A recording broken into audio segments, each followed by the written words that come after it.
ജയൻ വന്നില്ല അല്ലേ? ഞാൻ നിന്നോട് പറഞ്ഞില്ലേ അവൻ വരില്ല എന്ന് പറഞ്ഞു. എടാ ഞാൻ വിളിച്ചെന്ന് പറഞ്ഞില്ലേ? ഒക്കെ പറഞ്ഞു. എടാ അവൻ നമ്മുടെ എതിർകക്ഷിയാ. ഫ്രണ്ട്ഷിപ്പിനേക്കാൾ വലുതാണല്ലേ അവന് പൊളിറ്റിക്സ്. മതിയടാ മതി. നീ എന്താ അല്ലിമലർക്കാവ് പെണ്ണ് കാണാൻ പോവാ? അവിടെ അണികൾ കാത്തിരിക്കുന്നു. ആ വാ.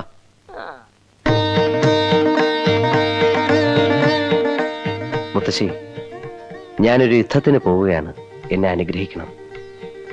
ശ്രീ പത്മനാഭ ഭഗവാനെ, എന്റെ മോൻ എവിടെ പോയാലും ജയിക്കും. മുത്തശ്ശനോട് പറഞ്ഞിട്ട് പോ.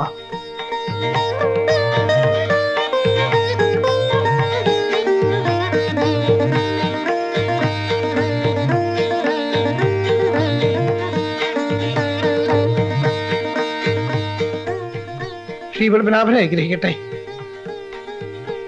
പ്രിയപ്പെട്ട നാട്ടുകാരെ, സഹോദരന്മാരെ, സഹോദരികളെ, അമ്മമാരെ, കുഞ്ഞുങ്ങളെ, നിങ്ങൾക്ക് എന്റെ കൂപ്പുകൈ.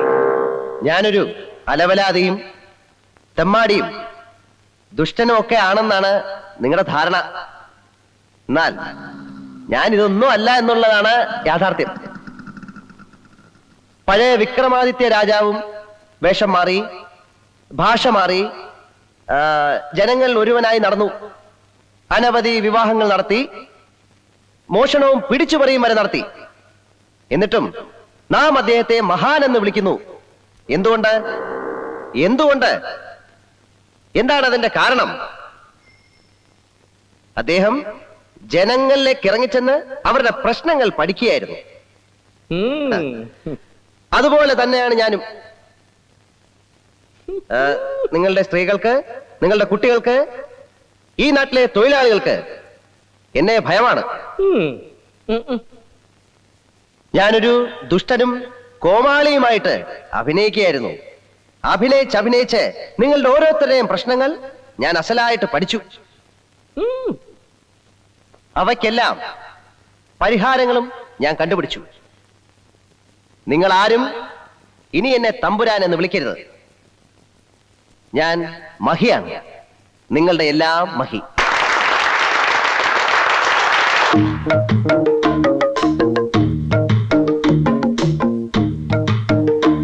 ജാലിയൻ വാലാബാഗും ക്വിറ്റ് ഇന്ത്യ സമരവും ഉപ്പ് സത്യാഗ്രഹവും നിങ്ങൾക്ക് ഓർമ്മയില്ലേ?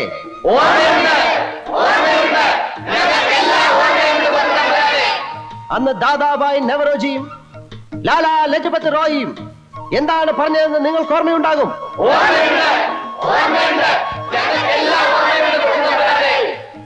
1965 എന്താണ് നടന്നത്?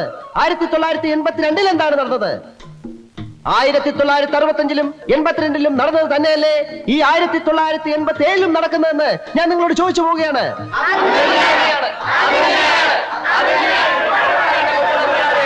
മഹീന്ദ്രവർമ്മ രാജാ കി ജയ്!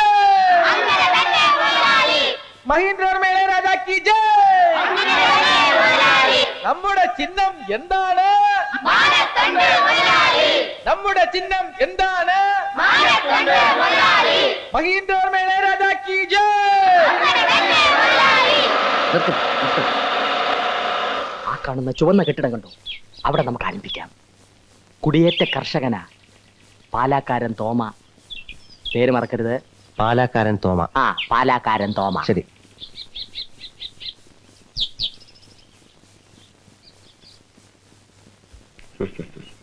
ചിരിക്കുന്നു. നീ ഒന്ന് ചിരിച്ചു കാണിക്കൂ. പ്രചരണമൊക്കെ എങ്ങനെ നടക്കുന്നു? കുഴപ്പമില്ല, പോട്ടെ.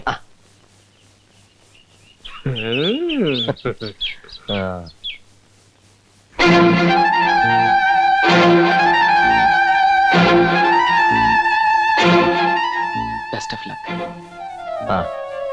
എന്റെ പൊസിഷൻ നീ മനസ്സിലാക്കണം. It's all right. കാണാം.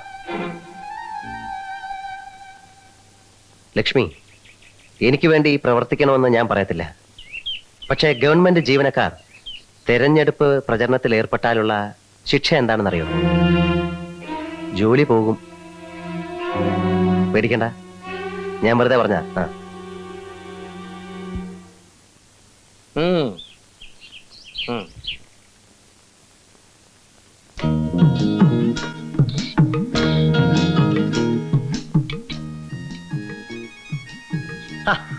ചേടത്തി, അയ്യോ കൊച്ചമ്പ്രാനോ? തോമാചായനെന്തി ഇതെന്നെ ഈ ഉണ്ടാക്കുന്നത് നോക്കട്ടെ. ഛോ, നല്ല അസലും മീൻകറി, വായിന്ന് വെള്ളം വരുന്നു. ശോ, അപ്പണ്ട എടുത്തി ഞങ്ങള് തന്നാ അവിടുന്ന് കഴിക്കോ? അതെന്നാ ചോദ്യം എടുത്തി? നമ്മൾ തമ്മി എന്നാ വ്യത്യാസം? ഇതേ പുറത്ത് വയ്ക്കുന്നവന്മാരറിയണ്ട, അറിഞ്ഞ ഇത് മുഴുവൻ തീർത്തും. എനിക്കാണെങ്കിൽ നല്ല വിശപ്പ്. ഏട്ടത്തി ചുളു വിളിച്ചിരിങ്ങതാ, ഞാൻ അടിച്ചോളാം. ചെല്ലേ.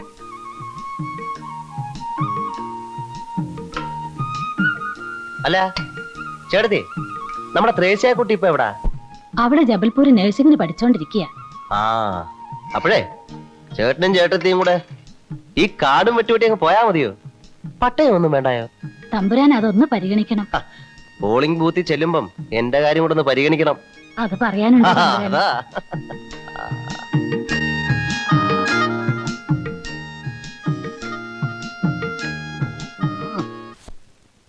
ടുകുടുകുടു. മോ വന്നേ. അയ്യോ തമ്പുരാൻ. ആ.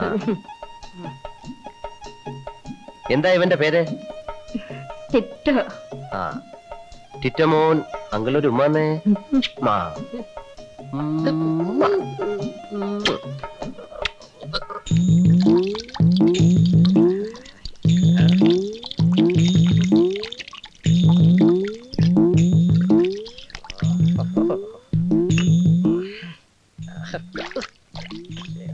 എന്റെ അമ്മാവാ, അവിടെ തേച്ചത് കൊണ്ട് കാര്യമില്ല. ആ ചെറുക്കൻ ദേ ഇവിടെ ഉമ്മ വെച്ചത്. ഈ കൈ കൊണ്ട് അവനെ എടുത്തു. 18 കളരികൾക്കും ഗുരുക്കളായ ഈ ആരോമലാണ് പറയുന്നത്.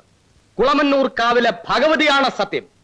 തെരഞ്ഞെടുപ്പിന്റെ അന്ന് നിങ്ങൾക്ക് ഓരോ മുണ്ടും ഓരോ കുപ്പി പട്ടച്ചാരായവും. ഇത് സത്യം സത്യം സത്യ. പട്ട പോരെങ്കിലോ? ഓ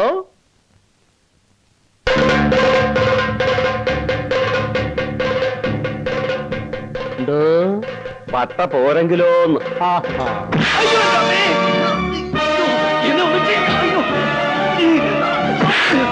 എന്താടാ പറഞ്ഞത്? പട്ട പോരെന്നു? പട്ട പോരെങ്കിൽ 10 സ്ഥലം കൂടെ എഴുതി തരാം.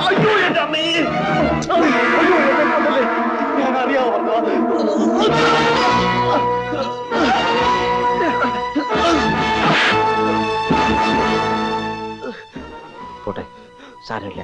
വാ. ഒന്നും പറ്റിയില്ലല്ലോ. ആരെ വേണമെങ്കിലും തല്ലിക്കോ, പക്ഷെ ജയനെ മാത്രം ഒന്നും ചെയ്യരുത്.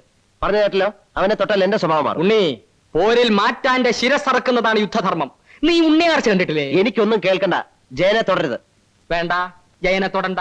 നമുക്ക് മറ്റുള്ളവരെ മർദ്ദിക്കാം. വായിൽ വെള്ളിക്കരണ്ടിയുമായി പിറന്നു വീണ ഒരു ശിശുവാണ് ഇപ്പോൾ കൊട്ടാരത്തിന്റെ മതിലുകൾ തകർത്ത് ജനസേവനത്തിനായി ഇറങ്ങി വന്നിരിക്കുന്നത്. കിരീടവും ചെങ്കോലും വലിച്ചെറിഞ്ഞ ബുദ്ധനെ പോലെ, അശോകനെ പോലെ ഈ ഉന്നത കുലജാതൻ സ്വന്തം സുഖസൗകര്യങ്ങൾ ത്യജിച്ച് അധികാരത്തിന്റെ മുൾക്കിരീടമണിയാൻ ധൈര്യസമേതം മുന്നോട്ട് വന്നിരിക്കുന്നത്. കൊട്ടാരത്തിൽ സുഖസമൃദ്ധിയോടെ കഴിയുമ്പോഴും യുവരാജാവിന്റെ മനസ്സ് ഒന്നു മാത്രമേ മന്ത്രിക്കുമായിരുന്നുള്ളൂ: എനിക്ക് സേവിക്കണം, എനിക്ക് ജനങ്ങളെ സേവിക്കണം. ഈ യുവാവിന്റെ മനസ്സിലെ ആഗ്രഹങ്ങളെ പൂവണിയിക്കും. സുഹൃത്തുക്കളെ, അദ്ദേഹത്തെ വിജയത്തിന്റെ സിന്ദൂര തിലകമണിയിക്കും. യുവരക്തത്തിന്റെ പ്രതീകമായ, നമ്മുടെ ആശയവും ആവേശവുമായ നിങ്ങളുടെ പ്രിയങ്കരനായ യുവരാജാവിന്, നമ്മുടെ മഹീന്ദ്രവർമ്മ ഇളയരാജയ്ക്ക് ഓരോ വോട്ടുകളും നൽകി അദ്ദേഹത്തെ വിജയിപ്പിക്കണമെന്ന് താണ് വീണ് കേണ് അപേക്ഷിക്കുകയാണ്, അഭ്യർത്ഥിക്കുകയാണ്.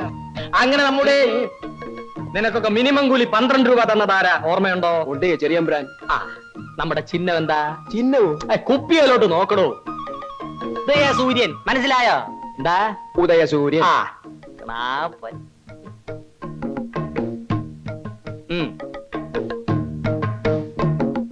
ഇതെന്തോന്നിനാ? പ്രഭാതത്തിന്റെ നവോന്മേഷത്തിന്. ഇതും അടിച്ചേച്ച് വേറെ വല്ലയിടത്തും മാറ്റി കുത്തിയ കളരിന്ന് ഞാൻ എന്റെ ഉറുമി എടുക്കും. വെറുതെ തന്റെ തല മണ്ണ് തീറ്റിക്കരുത്. വേറൊരു കണ. അങ്ങനെ നമ്മുടെ പ്രിയങ്കരനായ സ്ഥാനാർത്ഥി നമ്മുടെ ഇളയരാജയ്ക്ക് ഉദയസൂര്യൻ അടയാളത്തിൽ ഓരോ വോട്ടുകളും രേഖപ്പെടുത്തി അദ്ദേഹത്തെ വിജയിപ്പിക്കണം. അമ്മാവാ, ഇതത് വെച്ചോളൂ. ഇതും കൂടെ ഒരു 200 അടി അമ്മാവാ. ഉദയസൂര്യൻ മറക്കല്ല അമ്മാവാ. ഉമ്മ വോട്ടില്ല, വോട്ടില്ല, ചാരായ കുപ്പി കോട്ടില്ല. വോട്ടില്ല, വോട്ടില്ല, ചാരായ കുപ്പി കോട്ടില്ല. വോട്ടില്ല, വോട്ടില്ല, ചാരായ കുപ്പി കോട്ടില്ല.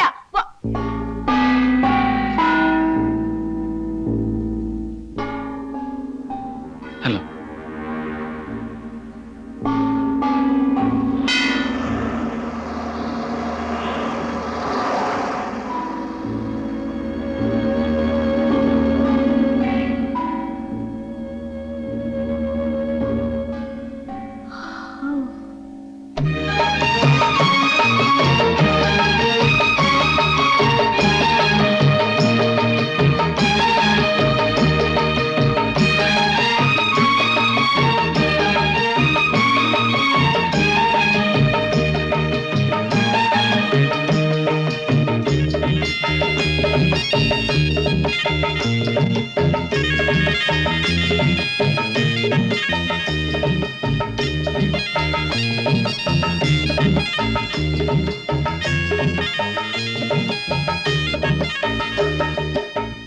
മഹീന്ദ്ര മേള കീ വെട്ടി വെട്ടി ചിങ്കാരപ്പെട്ടി വെട്ടി വെട്ടി ചിങ്കാരപ്പെട്ടി വെട്ടി തുറന്നപ്പോ വേലായ പൊട്ടി വെട്ടി വെട്ടി ചിങ്കാരപ്പെട്ടി വെട്ടി വെട്ടി ചിങ്കാരപ്പെട്ടി അയ്യോ പോയേ അയ്യോ പോയേ അയ്യോ പോയേ അയ്യോ പോയേ വേലാ പോയേ ആനവയിൽ അമ്പഴങ്ങ ആനവയിൽ അമ്പഴങ്ങ